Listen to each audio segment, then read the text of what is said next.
வாங்கங்க.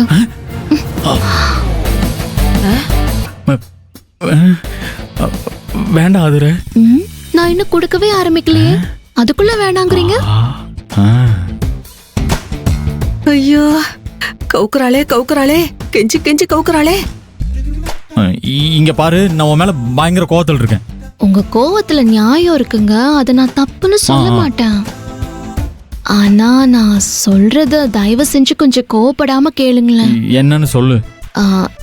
நான் என் அப்பாவையும் அகல்யா ஜெகனையும் நம்ம வீட்டுக்கு கூட்டிட்டு வந்துட்டேன். உங்களை ஒரு வார்த்தை கேட்காம பண்ணது தப்புதான், நான் இல்லைன்னு சொல்லல. ஆனா நான் ஏன் அப்படி பண்ணேன்னு தெரிஞ்சா உங்க கோவம் எல்லாம் பறந்து போயிடும். நான் பண்ணதுதான் நியாயம்னு நீங்களே ஒத்துப்பீங்க. கடையை கொடுத்ததுல இருந்து சித்தி அப்பா கிட்ட பயங்கர பிரச்சனை பண்ணிட்டு இருக்காங்க.